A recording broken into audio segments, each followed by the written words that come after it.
Graça e paz do nosso Senhor Jesus Cristo, essa família linda, família Manainha, todos vocês que nos assistem aqui através das nossas redes sociais, do YouTube. Se você ainda não recebe as nossas notificações, inscreva-se. E até mesmo você pode acionar o sininho para que a gente possa enviar para você tudo aquilo que tem acontecido aqui no nosso culto dominical. Queridos, eu gostaria de começar falando contigo sobre uma passagem. Todo mundo conhece. Eu acho que é o salmo mais conhecido que tem na Bíblia. Abra comigo, por favor, o Salmo 91 e olha o que diz a palavra do Senhor. O que habita no esconderijo do Altíssimo e descansa à sombra do Onipotente, diz ao Senhor, meu refúgio, meu baluarte, Deus meu em quem confio. Pois ele te livrará do laço do passarinheiro e da peste perniciosa.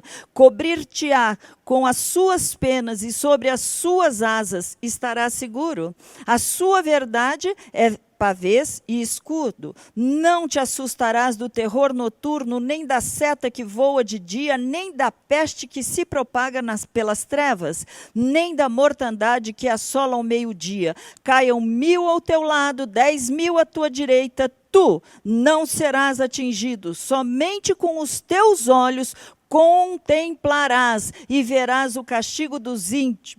Pois disseste, o Senhor é o meu refúgio, fizeste do Altíssimo a tua morada, nenhum mal te sucederá, praga nenhuma chegará à tua tenda, porque aos seus anjos dará ordens a teu respeito para que te guardem em todos os teus caminhos.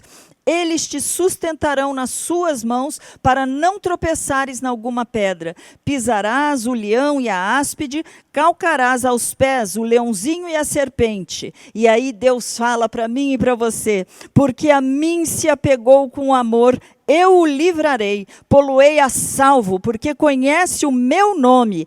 Ele me invocará e eu lhe responderei. Na sua angústia eu estarei com ele, livrá-lo-ei e o glorificarei. Saciá-lo-ei com longevidade e lhe mostrarei a minha salvação. Queridos, quantos de nós já lemos esse salmo, deixamos abertos, mas nós precisamos, não é simplesmente deixar aberto, é nos apropriar do que está escrito. Aí está escrito que se você habita, e habitar, hoje em dia você sabe bem o que é, você está habitando lá na sua casa, você está ficando, não está saindo de dentro, então faça isso com esse Deus, fique juntinho, pertinho dele, habitando com ele. Se você está fazendo isso, as promessas são muitas, foram várias as informações. Ele está dizendo que porque nós confiamos nele, ele é o nosso refúgio, ele é a nossa fortaleza, é ele que vai nos livrar de toda e qualquer tentativa do diabo, todo o laço do inimigo, é ele que vai nos guardar, é ele que vai nos proteger. Por quê? Porque nós nos apegamos ao único que pode nos livrar. Eu sei que você deve continuar fazendo tudo que é necessário para preservar a sua saúde e dos seus queridos. Continue lá passando gel, lavando muito a sua mão, continue tendo todo aquele procedimento, de preferência se sair, coloque a tua máscara. Não é isso que eu estou falando. Eu estou aqui para alimentar a tua fé neste Deus que é capaz de fazer infinitamente mais do que tudo que você pensa, pede, ora, deseja, porque ele é teu Deus e o nosso Pai também. Queridos, então vamos orar, começando esse culto, colocando as nossas vidas na mão do único que pode nos guardar. Pai amado e querido, Senhor, obrigado porque o Senhor deixou a sua palavra escrita, Pai, para que nós não apenas lêssemos, mas que nós pudéssemos também, Senhor, gravar, estudar, pensar, ruminar, Pai, para que ela entre em nós e produza vida e uma vida em abundância. Tira o medo dos teus queridos, Pai. Que eles possam entender que com o Senhor nós faremos proezas. Que eles possam entender que bom é habitar aonde o Senhor está. Pai, em nome de Jesus, guarda a nossa casa, guarda a nossa família, guarda a nossa parentela, guarda inclusive, Senhor, os nossos negócios. O Senhor tem visto como tudo está parado, mas eu sei, Pai, eu sei que o Senhor já tem dado ordem aos teus anjos a nosso respeito e nós verdadeiramente sairemos livres, fortes, mais firmes, firmados na tua palavra, na tua promessa, por causa da tua fidelidade. É isso que nós oramos em nome de Jesus. Deus te abençoe. Olá, família Manaim, que Deus possa abençoar a tua vida, que você se sinta abraçado por este louvor, que se sinta abraçado por nós. Nós não podemos agora estar juntos fisicamente, mas estamos em espírito. Adore ao Senhor.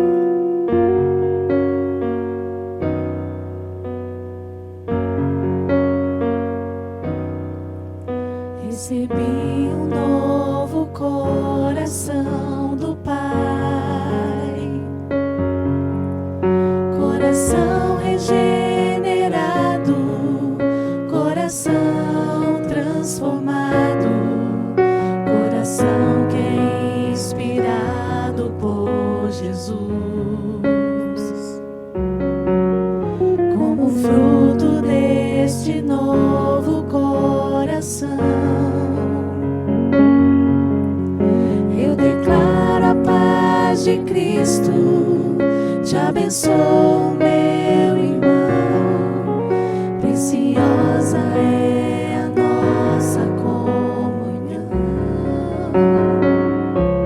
Somos corpos e assim bem ajustados, totalmente ligados, unidos, vivendo em amor, uma família, sem qualquer falsidade, vivendo a verdade, expressando a glória do Senhor, uma família, vivendo o compromisso do grande amor de Cristo.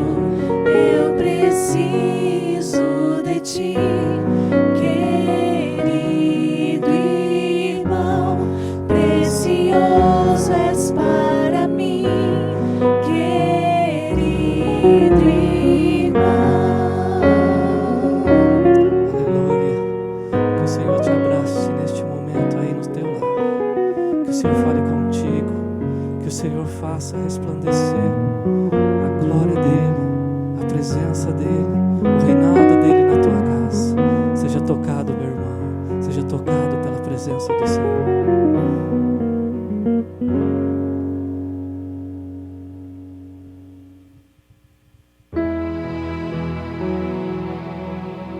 Amados, eu quero compartilhar com vocês um momento que aconteceu ontem na minha casa, no momento ali de culto no lar.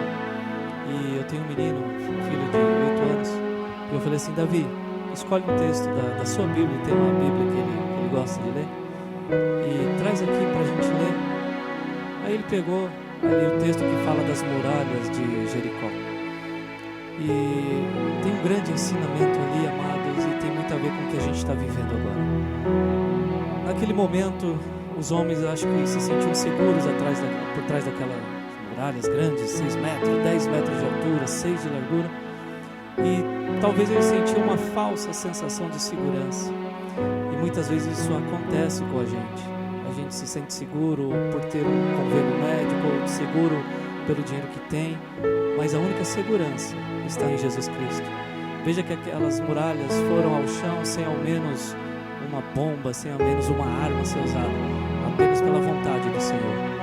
Então, que nesse momento que a gente está passando, esse momento tão complicado do nosso país, que a gente possa entender que só há segurança no nome de Jesus Cristo, só há segurança nele. Então que ele possa te esconder debaixo de suas asas, que de fato nós aproveitemos esse momento para adorá-lo, para buscá-lo, porque não há outro refúgio. Tem um versículo da Bíblia que fala muito ao meu coração, que nos momentos em que eu tive mais medo da minha vida, esse versículo me sustentou. Isaías 41:10. Não temas, porque eu sou contigo. Não te assombres, porque eu sou o teu Deus. Eu te fortaleço e te ajudo e te sustento com a minha destra fiel. Amado, não precisa se preocupar, o Senhor vai te sustentar. Talvez você esteja pensando, mas a minha empresa não está funcionando, o meu trabalho, eu vou ficar sem renda. Não vai não. O Senhor está te falando agora, Ele vai te sustentar. Descanse nele, porque Ele é o único que pode nos proteger. Ele é o verdadeiro escudo, a verdadeira muralha. Que Deus te abençoe. Luz do mundo vieste à terra para que eu pudesse te ver. Tua beleza me leva a adorar-te. Quero contigo viver.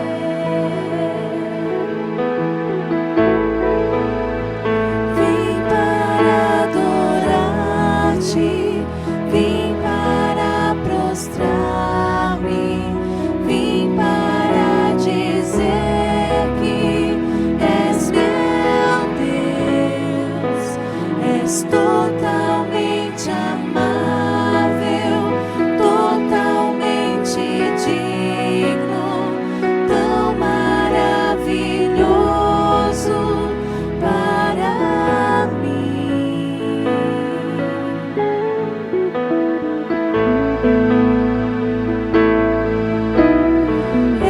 Eterno Rei, exaltado nas alturas, glorioso nos céus. Humilde vieste à terra que criaste, por amor pobre se fez. Vim para adorar-te, vim para prostrar-me, vim para dizer que és meu Deus, és totalmente amável, totalmente digno, tão maravilhoso para mim.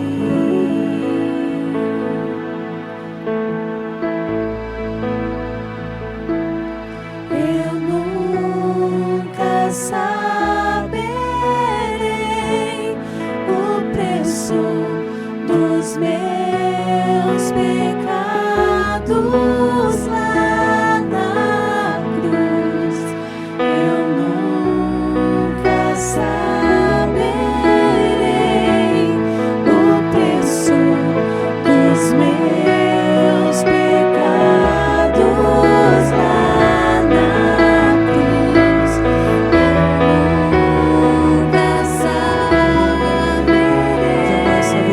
o preço dos meus pecados lá Obrigado, Senhor, pelo sacrifício da tua cruz. Obrigado, Senhor, pelo sacrifício impagável. Obrigado, Senhor, vim um dia o para Senhor lembrou-se do prostrar-me, teu filho, vim da tua serva. para dizer Obrigado, Senhor. que Só temos uma és palavra a te dizer. meu Obrigado, Senhor. Deus, Queremos te és louvar, te adorar, totalmente te exaltar. amável, Venha com a tua presença em minha casa, Senhor. Venha com a tua presença em minha casa. Inunda, Senhor, a casa do teu servo.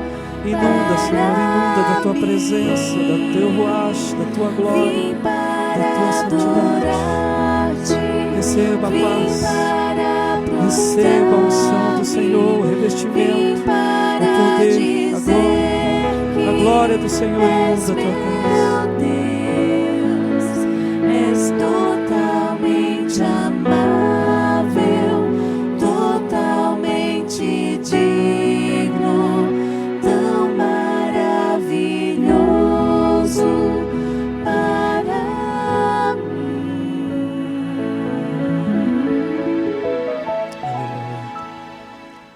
Queridos, e agora é a nossa hora que, em dedicação, com amor, por oferta, nós vamos ler a palavra de Deus para entender os planos de Deus, mesmo nesse tempo onde vocês não estão aqui presencialmente, mas onde nós continuamos a manter a casa do Pai firme. Eu quero meditar com vocês um pouco sobre o que está na palavra de Deus no livro de Êxodo, capítulo 35.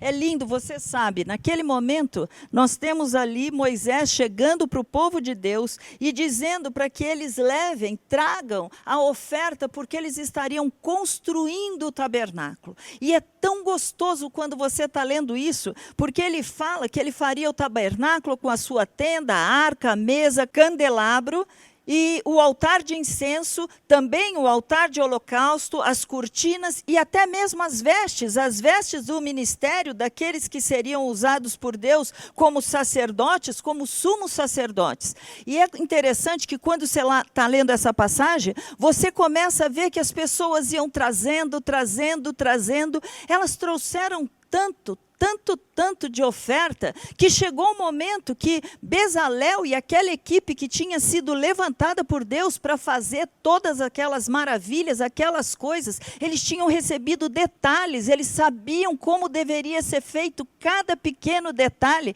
Bezalel chega para Moisés e fala: avisa para o povo não trazer mais nada. Olha a frase que ele fala: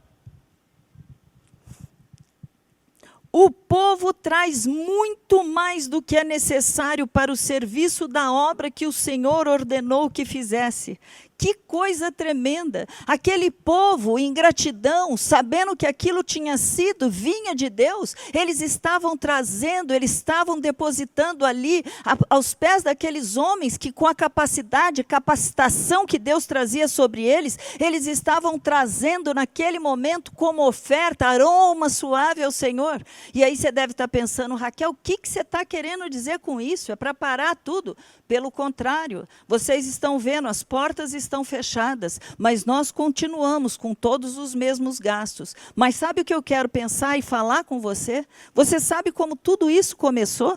Lembra um pouquinho de onde esses homens vieram? Esses homens estavam presos no Egito. Eles eram ali considerados, sabe como? Eles eram escravos. E você acha que escravo tem muita coisa? Como é que eles receberam toda essa quantidade de bens para poder então trazer ali, para poder ofertar para Deus? Olha o que está escrito quando você lê Êxodo capítulo 12, e aí no versículo 35, fizeram, pois, os filhos de Israel conforme a palavra de Moisés, e pediram aos egípcios objetos de prata, objetos de ouro e roupas. E o Senhor fez que o seu povo encontrasse favor da parte dos egípcios, de maneira que estes lhes davam o que pediam, e despojaram os egípcios. Sabe o que eu quero dizer com isso? Nesse momento onde nós estamos falando sobre o dízimo e sobre a oferta, meu anjo, até aquilo que eles estavam ofertando já tinha vindo de Deus. Foi Deus que inclinou o coração daqueles egípcios para que eles pudessem, quando o povo de Deus saía lá daquela escravidão, e quando eles pediram ouro, prata e até mesmo roupas, foram eles que receberam do Egito. Por quê? Porque Deus era com eles. Sabe o que eu quero te dizer, querido? O teu emprego, essa porta que você está, o local que você trabalha, aquilo que você tem na sua vida, tudo veio de Deus. Então, neste momento, é a hora que nós, devolvendo em gratidão por tudo aquilo que Ele dá, nós continuamos a adorá-lo através do nosso dízimo e da nossa oferta. E é isso que eu te convido a fazer, mesmo que seja através de banco, mesmo que seja da maneira como você sempre tem feito e tem deixado a porta da igreja aberta. momento. Nós agradecemos a você pela fidelidade que você tem com o Pai, na confiança de que nós somos fiéis despenseiros para utilizar este dinheiro para a obra de Deus. Deus te abençoe. E agora vamos chamar o Caio para ele poder trazer a palavra que vem diretamente lá do trono de Deus para a gente poder falar com o Pai e alimentar vocês. Vamos orar por ele? Pai amado e querido, eu quero colocar a vida do teu filho, Senhor, e eu oro, Senhor, para que sobre ele venha uma unção especial. Senhor, o Senhor sabe que os dias são maus, as preocupações são muitas, Pai. E nós, como líderes, como pastores dessa igreja, Senhor, também nos preocupamos com cada ovelhinha. Fala conosco através do teu filho, Pai. Traz-nos, Senhor, aquele alimento, traz-nos a paz que excede a todo entendimento. Traz-nos, Senhor, a maneira como nós devemos nos comportar, porque a tua palavra nos ensina em todo momento. Mas fala, Senhor, primeiro ao coração dele, e depois, Senhor, ensina-nos, Senhor, como o Senhor quer que a gente viva e ande para agradar um só, que é o Senhor. Nós oramos em nome de Jesus, pedindo a tua graça, a tua unção e a tua sabedoria sobre ele. Amém. Amém. Obrigado. A paz do Senhor Jesus Cristo a todos aqueles que nos veem e nos ouvem através desse YouTube e todas as outras mídias no dia de hoje. Sabemos que esse é o segundo culto, aliás, o primeiro culto de domingo que nós estamos fazendo sem ninguém na igreja. Estamos gravando aqui no mesmo local onde tinha os cultos e até Deus mostrar, nós vamos continuar seguindo as orientações das autoridades. Eu quero falar hoje sobre a soberania e o juízo de Deus. Muitas mensagens você deve ter visto e está vendo no YouTube, ou na mídia eletrônica, de modo geral. Muitas coisas, alguns pastores, alguns teólogos têm falado de forma talvez até equivocada. Mas a Bíblia, eu quero me ater às coisas que a palavra de Deus tem nos dado, de informações. E a Bíblia diz lá, quando Paulo escrevendo a Timóteo, no segundo livro de Timóteo, no capítulo 3, a primeira parte do versículo 1, ele diz assim: sabe, porém, isto, que nos últimos dias sobrevirão tempos trabalhosos.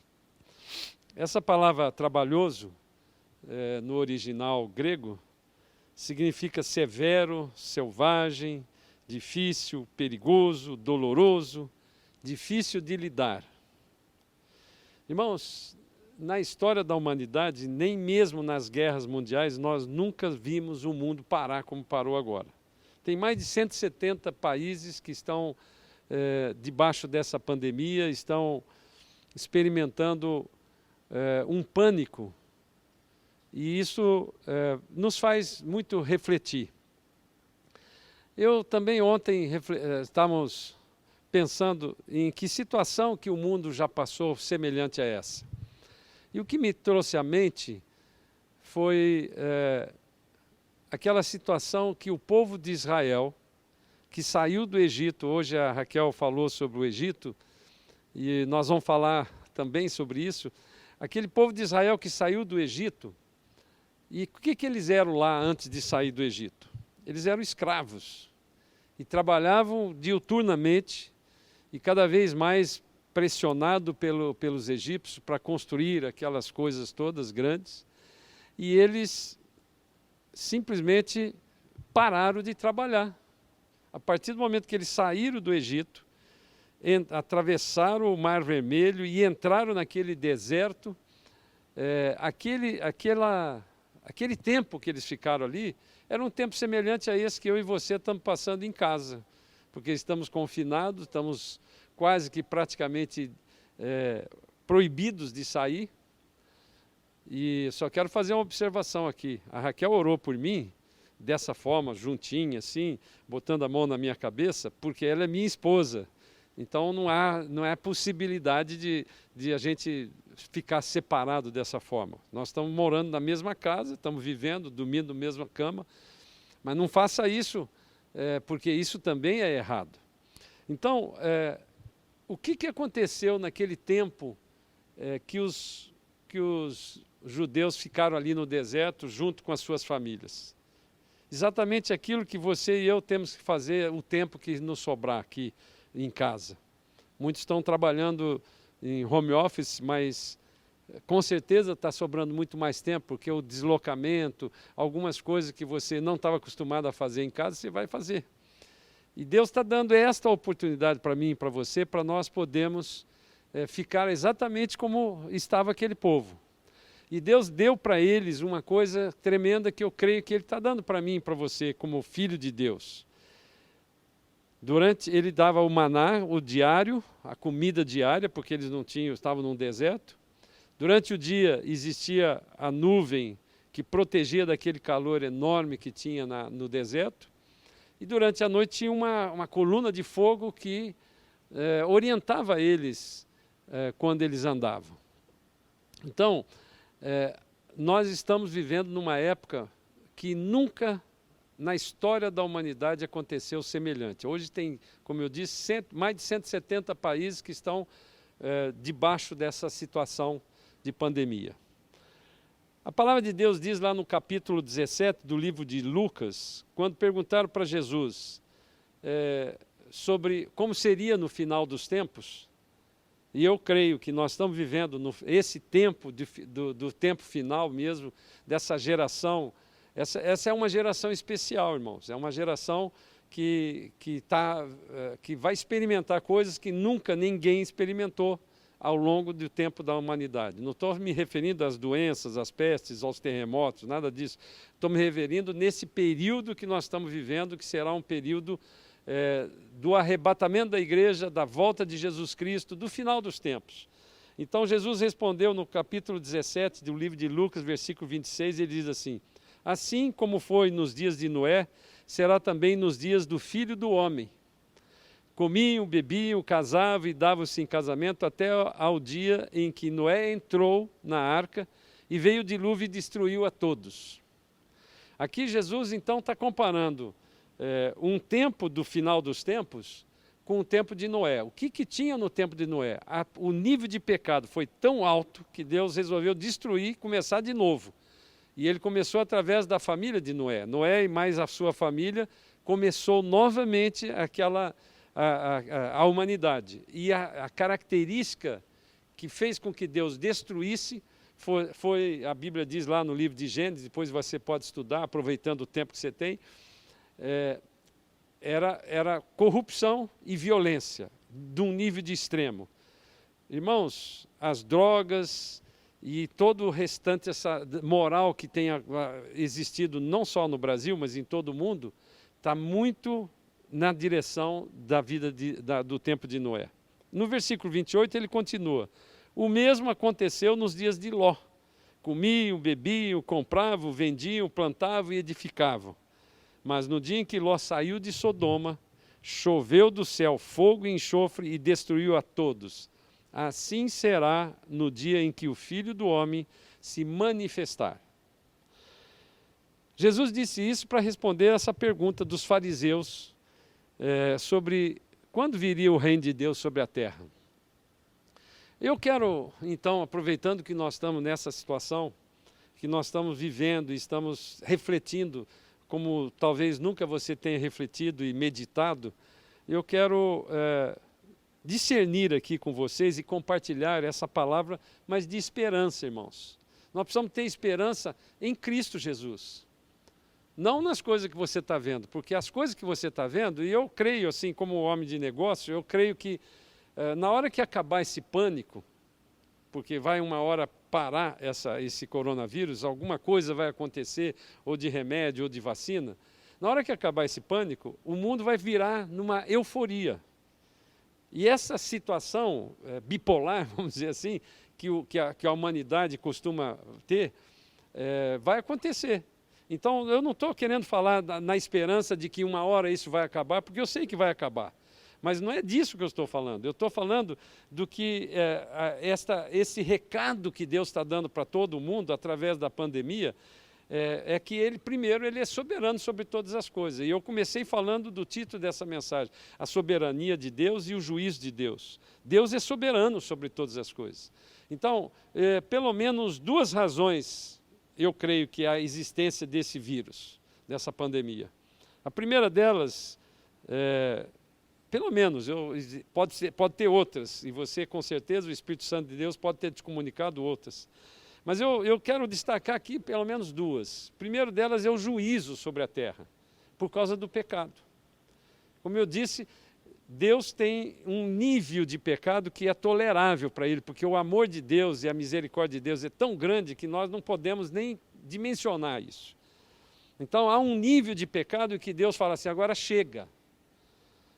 Eu estou me referindo, por exemplo, ao Brasil, muitas coisas aconteceram nesses últimos anos, e eu não vou nem entrar em detalhes, porque você vê toda hora isso na mídia, muitas coisas de zombaria das coisas, dos modelos e das coisas de Deus, que estão na palavra de Deus.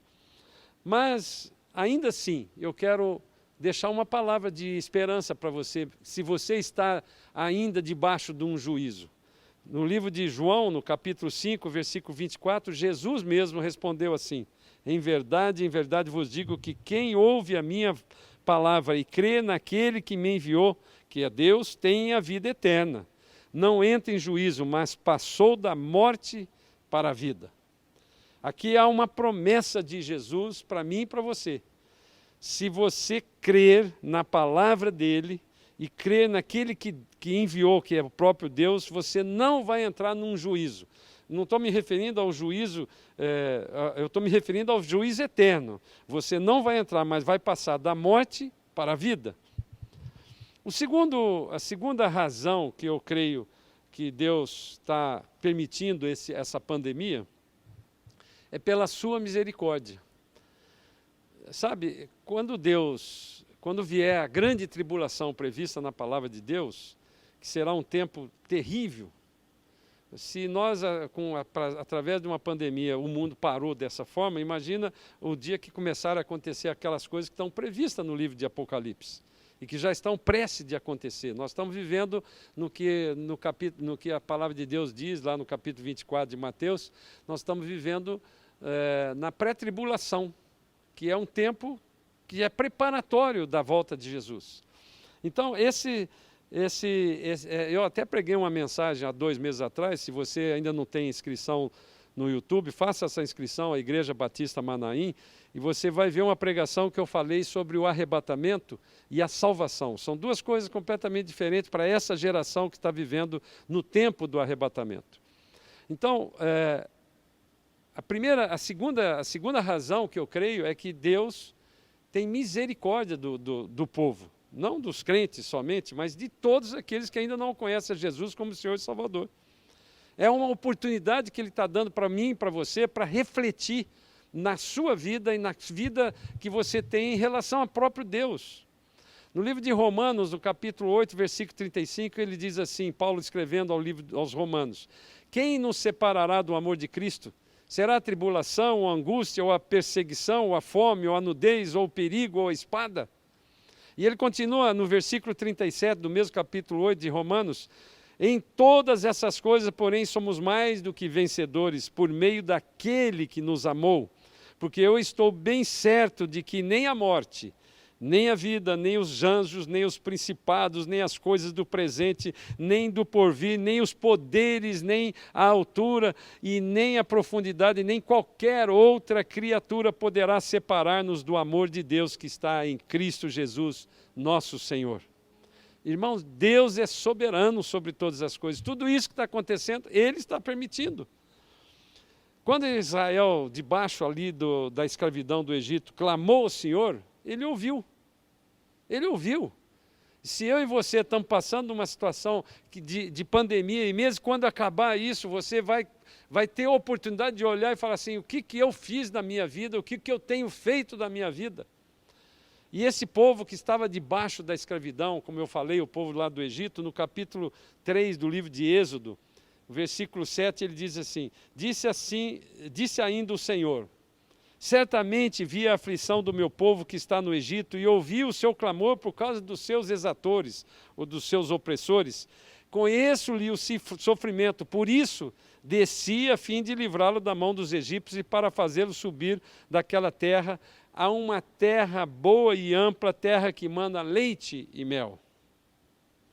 Deus não somente ouve a sua oração, a oração do clamor, aquilo que você está com medo, você está com pânico, irmãos, olha a palavra de Deus nos promete coisas tremendas e nós temos experimentado isso, não é uma conversa fiada.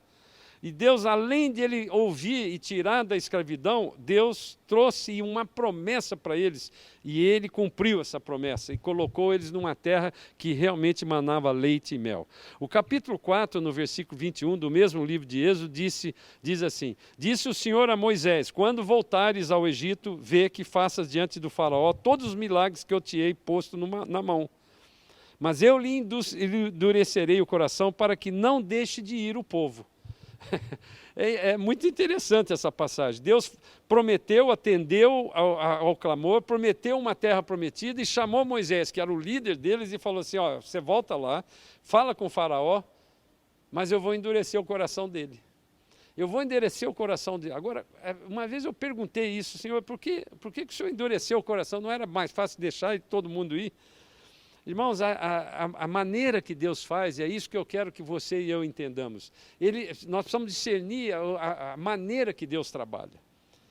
Deus sabia daquele povo que passou tanto tempo na escravidão, que ele não tinha mais esperança, eles não tinham mais vontade de nada, eles não criam em mais nada, eles não criam nem mesmo em Deus, eles estavam clamando, mas eles nem acreditavam que Deus podia atendê-los. E ao longo desse período, que nós não sabemos exatamente quanto é, mas não foi muito grande, Deus mandou 10 pragas sobre aquela nação. E durante esse período, nas 10 pragas, Deus fez a separação daqueles que eram seus filhos e daqueles que não eram. E nós não podemos esquecer que junto com Israel, quando saíram depois das 10 pragas, em que eles não experimentaram em nenhuma das 10 pragas aquilo que os egípcios estavam saindo, muitos daqueles que saíram com aquela população enorme que saiu do Egito, eram os próprios egípcios, que viram ao longo desse período o poder de Deus, a soberania de Deus e o amor de Deus que ele tinha para o seu povo, e eles vendo isso, creram nesse Deus, se converteram e foram com o povo na busca da terra prometida. Nós precisamos buscar a direção de Deus, portanto, irmãos, o que Deus tem para mim e para você nesse ano de 2020, nessa situação que você está. Tem muitos empresários, muitos empregados, muitas pessoas que estão em casa sem saber, desesperados. Creia que Deus vai resolver essa situação de uma forma tremenda e você vai ver que estas coisas vão reverter para o bem seu. É mesmo? Vai, desde que você e eu creiamos nisso. Porque a palavra de Deus diz que ele não dá nenhuma aprovação acima das nossas forças. E ele diz também que todas as coisas concorrem conjuntamente para o bem daqueles que amam a Deus, daqueles que são chamados segundo o seu propósito. Na libertação, portanto, do povo do Egito, ele mostrou o poder dele nessas 10 pragas. Eu quero rapidamente aqui, para não perder muito tempo, falar dos deuses, com letra minúscula, obviamente, porque são os demônios que aqueles egípcios confiavam, quando, para cada uma daquelas 10 pragas, Deus destronou ou humilhou algum daqueles deuses egípcios. A primeira praga foi a água em sangue. Ele pegou e transformou a água do rio Nilo em sangue. E todas as águas que tinham na nascente que iam dar no rio Nilo foram transformadas em sangue. E isso causou uma grande desonra ao deus Nilo. Tinha um deus Nilo chamado Hapi. A segunda praga foi a praga das rãs. As rãs no Egito eram tidas como símbolo de fertilidade e do conceito egípcio de ressurreição. E tinha uma deusa chamada Hecate. Ele causou desonra para essa deusa. A terceira praga foi a praga dos piolhos. Causou uma desonra para o deus Tote, porque o deus Tote evitava os piolhos. E ele não conseguiu evitar para o povo do Egito, mas o povo de Israel não sofreu com isso. A quarta praga era a praga das moscas, que também causou desonra ao deus Ptah. Ptah é o criador do universo, e ou Thoth, que é o senhor da magia, como nós falamos anteriormente. A quinta praga foi peste sobre os bois e as vacas. A praga seguinte causou desonra ao deus de Sefares, ou Serafes, melhor dizendo, e a deusa vaca, que é Hathor, e a deusa Sel, que é Nut. Eram todas elas que tinham a vaca e o boi como um símbolo de deidade, imaginada como uma vaca, como as estrelas afixadas na sua barriga. Todo o gado do Egito morreu, menos o dos judeus, dos israelitas. A sexta praga, ferida sobre os egípcios. Deus causou desonra à deusa Neite. Moisés pegou um pó e jogou para o ar. E esse pó ele se espalhou e foi dar úlceras em todos os egípcios, tumores ulcerosos na pele do povo. Israel novamente foi poupado dessa praga. A sétima praga, chuva de pedras, uma chuva de granizo tão forte que acabou tudo que destruiu toda a plantação. A forte saraivada, melhor dizendo, envergonhou os deuses considerados como tendo controle sobre os elementos naturais. Tinha um deus lá, aliás, dois, que chamavam o Íris, que é o deus da água, e o Osíris, que é o deus do fogo. Também não conseguiram resolver esse problema, porque Deus é soberano. E a oitava praga, os gafanhotos. Vieram os gafanhotos, no que sobrou daquela saraivada de pedra, os gafanhotos vieram e transformaram aquilo tudo. Existia um deus chamado Shu, que é o deus do ar, e Sebeque, que é o deus inseto. Não puderam fazer nada daquilo que aconteceu. A nona praga, a escuridão total. Essa daqui foi para quase finalizar de todos aqueles deuses. Com esta praga, houve uma escuridão total de 3 dias, durante 3 dias, só que Israel ficou na luz, irmãos.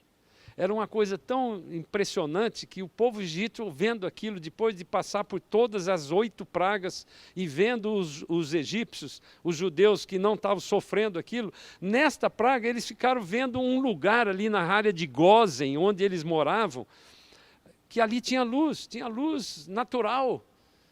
E o povo todo ficou 3 dias naquela escuridão. Era um aviso que Deus estava dando para aqueles egípcios que com a cabeça dura ainda não tinham entendido que Deus era soberano. E ele então destruiu aí, envergonhou o deus Ra. O deus Ra é o deus Sol. E o faraó era considerado um deus Ra. E finalmente a última praga, que mesmo aqueles que não são crentes conhecem, que é a Páscoa, que foi instituída naquele momento. Deus mandou uma coisa improvável, uma coisa tão boba, aparentemente boba, mas que aqueles que obedeceram, sejam judeus ou sejam os egípcios, e que obedeceram e fizeram isso, fica dentro da sua casa. E olha que informação que Deus está dando para mim e para você. Fica dentro da sua casa. Passa nos umbrais das portas, para o lado de fora, o sangue de um cordeiro que você mata dentro da sua casa. E com esse sangue você passa nos umbrais, que vai passar um anjo da morte a partir de uma certa hora à noite, e ele vai matar todos os primogênitos de cada família, com exceção daqueles que fizeram isso, sejam judeus ou sejam egípcios. Deus está falando isso comigo, com você. Hoje a casa sua é o seu corpo, é o templo do Espírito Santo, é o corpo de cada um de nós. Se você tiver passado nos umbrais da sua vida o sangue de Jesus, quando João Batista falou assim, eis aí o cordeiro que tira o pecado do mundo. Jesus é aquele cordeiro que foi imolado, derramou o seu sangue para lavar os meus e os seus pecados. E ele pagou no meu e no seu lugar toda a dívida que eu e você tínhamos com Deus. Então eu e você não vamos passar por esse juízo, irmãos. E se eu e você entendemos isso, é um momento de reflexão, porque Jesus está voltando. Se você tiver esta observação clara na sua mente hoje, a hora que acabar essa situação, que eu digo, vou repetir, vai acabar muito cedo ainda, muito antes até do que as pessoas, esses mal profetas estão falando, mas vai acabar. E é uma hora que você acabar, reflita nesse tempo que você passou. Não volta para aquela vida que você tinha antes, não. A Páscoa, que nós estamos próximos de chegar à Páscoa, representa a imolação daquele cordeiro, que é o próprio Jesus que morreu por mim e por você. Creia nisso. Creia que Ele está pagando a minha e a sua dívida. Agora, esses tempos que nós estamos passando, eu repito, é um tempo de soberania de Deus, porque Ele permitiu essa pandemia, e é o tempo do juízo de Deus para aqueles que ainda não compreenderam. E eu quero conclamar você para orar comigo agora. E pedir, colocar a sua família, colocar a sua vida, colocar as pessoas que você mais ama na intercessão daquilo que eu vou fazer, para que Deus traga uma libertação, assim como Ele trouxe para o povo de Israel, tirando eles do Egito. Pai amado, eu quero colocar as nossas vidas no seu altar. Cada pessoa que está nos vendo ou nos ouvindo aqui através desses instrumentos que o Senhor permitiu para esses últimos fins dos tempos, Pai. Para esses últimos tempos que nós estamos vivendo. Eu quero te clamar, Pai, que o Senhor venha exercer a sua misericórdia, o seu amor sobre cada vida. Aqueles que declararem com a boca, arrependendo dos seus pecados. A sua palavra diz, lá no livro de Romanos, que aqueles que declararem com a boca e crerem com o coração que Jesus morreu e ressuscitou e está sentado à direita de Deus Pai, Ele é um Deus poderoso e amoroso, e a sua palavra diz que Ele prometeu isso para mim e para você. Lá no livro de João, no capítulo 3, versículo 16, diz que Deus amou o mundo de tal maneira que deu seu Filho unigênito para que todo aquele que nele crê não pereça, mas tenha a vida eterna. Faça isso, meu irmão. Faça isso. Eu fiquei aqui titubeando no que falar, porque eu não estou lendo, eu estou orando, e eu me lembrei desse versículo enquanto estava orando, que Deus é muito bom, Deus é misericordioso, e a sua palavra diz isso, porque Ele amou ao mundo de tal maneira, que deu o seu Filho unigênito, que é Jesus Cristo, como homem, que Ele veio como homem em primeiro lugar, para que todo aquele que nele crê não pereça, mas tenha a vida eterna. Que Deus te abençoe, que a graça de Jesus Cristo, que o amor de Deus e que as consolações e comunhão do Espírito Santo de Deus esteja com cada um de nós hoje e para sempre. Fique na paz do Senhor.